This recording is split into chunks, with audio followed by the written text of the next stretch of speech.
Hello learners, welcome to this second module on impacts of natural hazards and disasters part 1. This forms a part of MEV 002 Environmental and Occupational Hazards.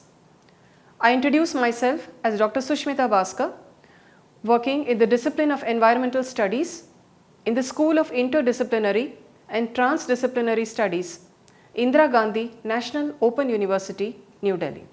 Let us now see the objectives of this module. After listening to this module, you should be able to define the impacts of natural hazards and disasters. Now, let us first discuss the effects of the natural hazards. So, in the previous talk, you have understood the type of natural hazards, the classification of the natural hazards, some technological hazards along with a case study, and how the primary, secondary and the tertiary effects, like what are these hazards and how they can be caused. Now, the natural hazards have the potential to cause a number of primary, secondary and the tertiary effects. We will see this in detail. The tropical cyclones, for example, they can bring strong winds and heavy rains which cause secondary hazards such as flood, storm, the landslides and also water pollution. So, cyclones can bring about all these problems.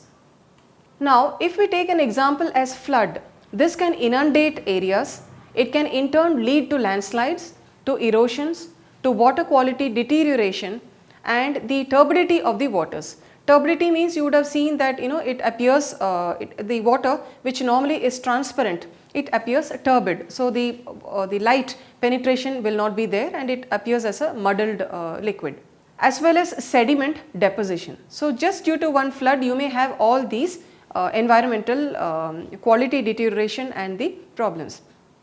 In the same way, severe storms, they can range from isolated thunderstorms to low intense, that is to intense low pressure systems producing phenomena such as severe winds, heavy rain, lightning, flood, storm tide and the coastal erosion. So, flood and the storms, you can see that if the primary effect is the flood or the storm, then these could be the other effects that also can be caused to a certain area or a region. Some more examples like a landslide, this can block a water course and again this can lead to flooding and debris flow upstream. Earthquakes, this can bring about fire, flood, water pollution, landslides, tsunamis and soil liquefaction. All this can be devastating as much as the primary hazard. Now, each of these hazards and each of these phenomena, they may produce significant physical, social as well as economic effects. So, what are the effects of the primary hazards? So, if it is a primary effect, they can occur as a result of the process itself. So, the examples are like water damage due to a flood, building collapse due to earthquake, landslides, hurricane or tornado. So, these are the primary effects and they occur as a result of the process itself. Secondary effects, so as the name indicates, they are secondary. They occur only because the primary effect has caused them. For example, fires that are ignited by earthquakes or volcanic eruptions, disruption of the power supply and the water surface as a result of the earthquake or flood. In the same way, flooding and the effects due to the landslides and also landslide moving into a lake or a river. So, these are some secondary effects which are caused only because the primary hazard has made them to do so, or it is due to the primary effect and these are being caused. Also, there are tertiary effects. These are the long term effects and are set off as a result again of the primary event. And this, as I told you, it is a long term effect because there can be loss of habitat. So, an entire area can be devoid of the crop or the plant growth and the habitat just because of floods. There can be agricultural crop failure because of volcanic eruption. So, that entire land can actually go dry. There can be positive environmental as well as social benefits.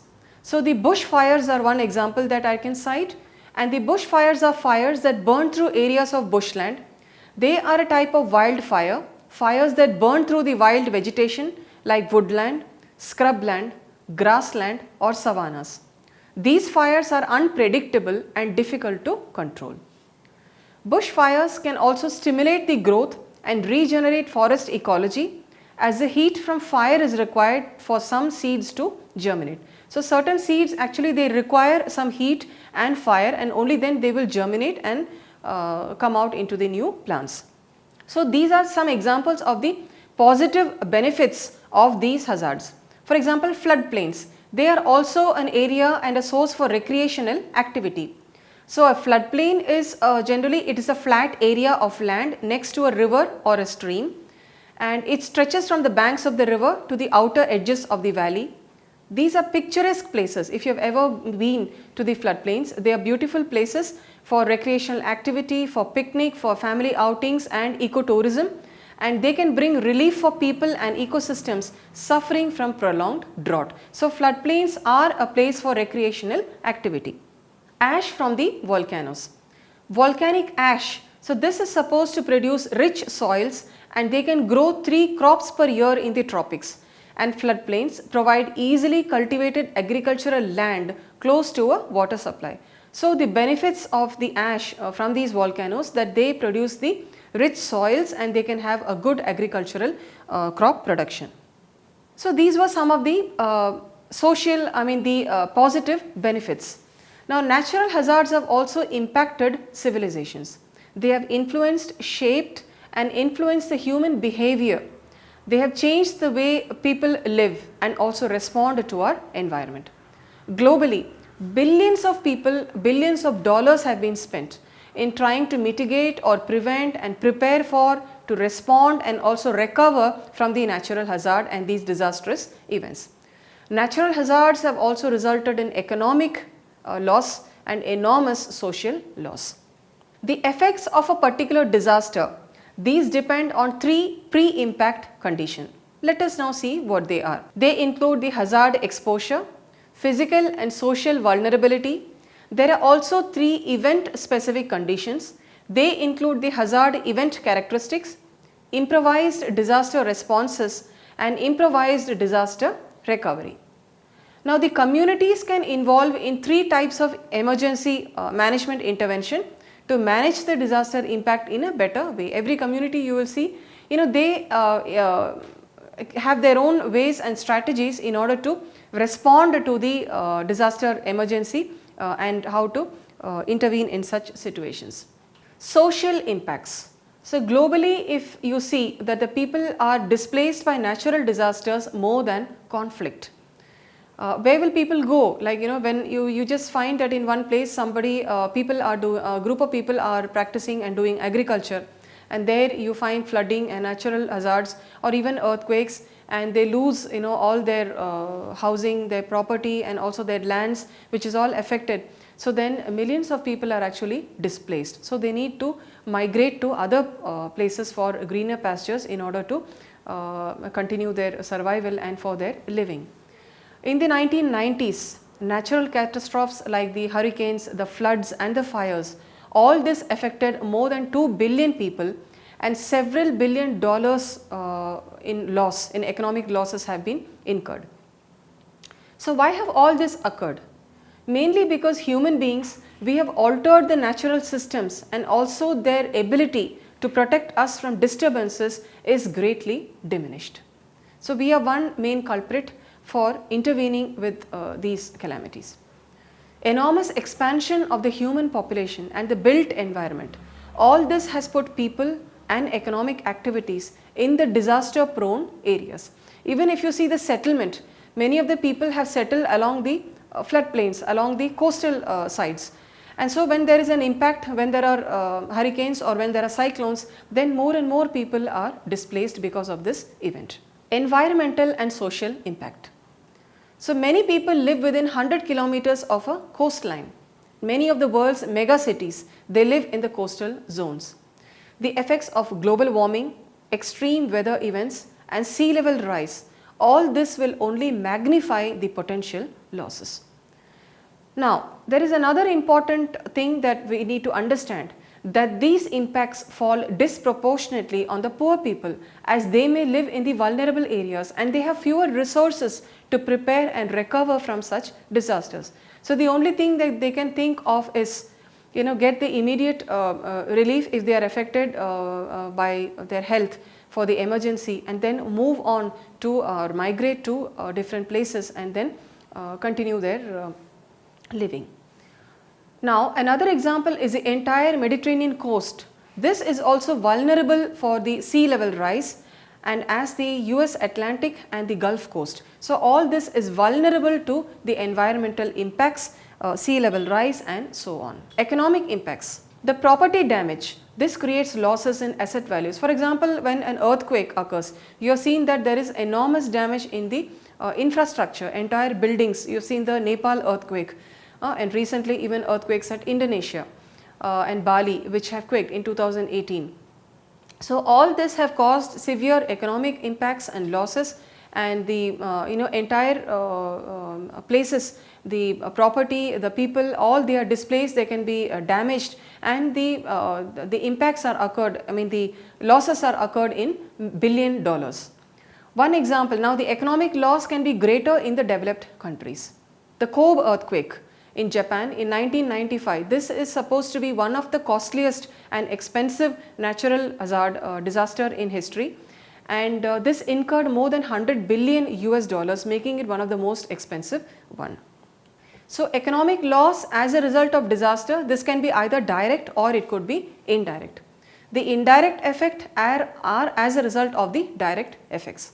There can also be changes in the GDP per capita and increased cost of transportation. So all this, one after the other, they come in a chain or in a cyclic events, and then they can disturb the entire community.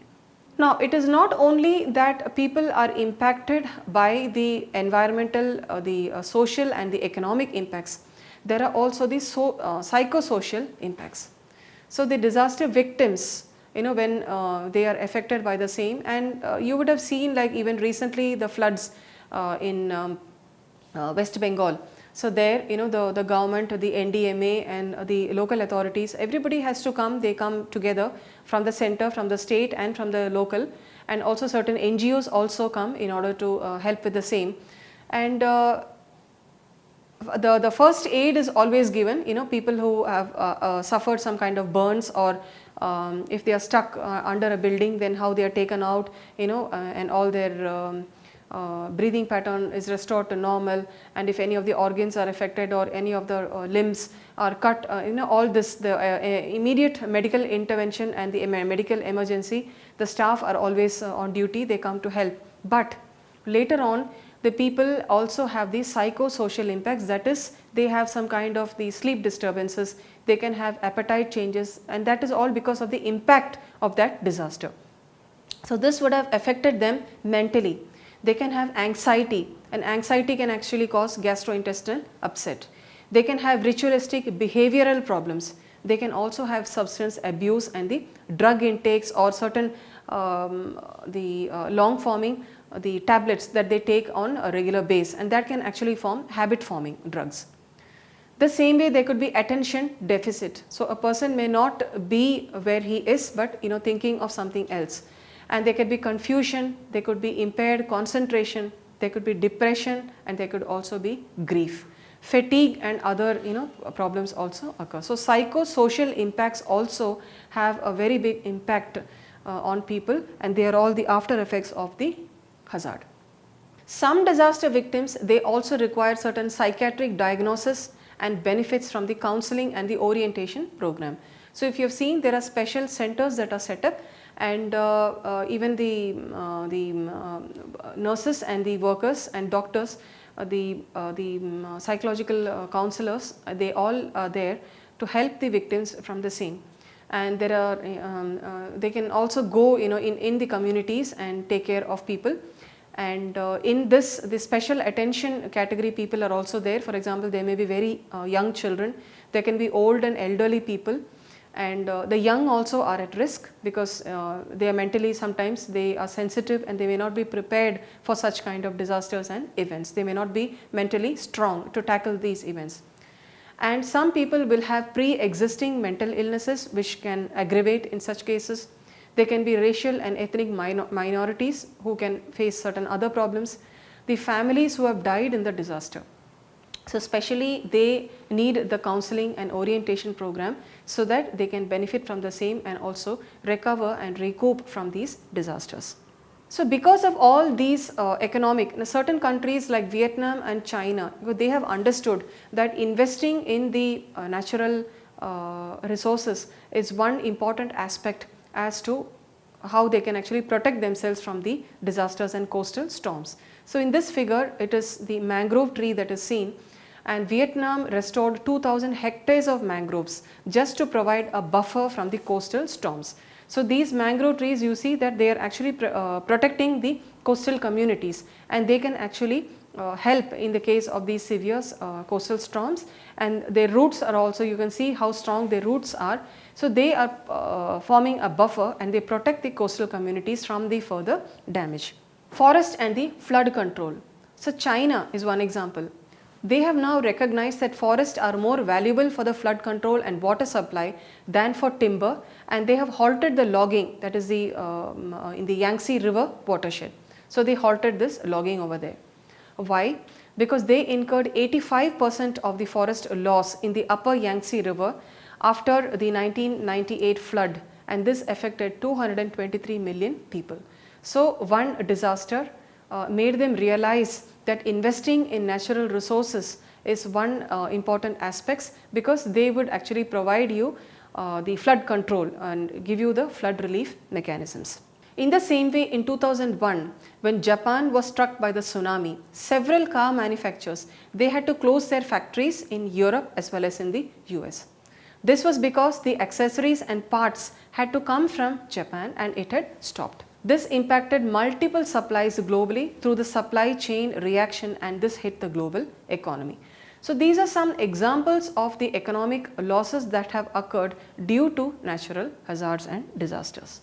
So dear learners, after listening to this module, you would have understood the effects and the impacts that are caused by the hazards, that is the primary effects, the secondary effects and the tertiary effects that are caused due to different hazards.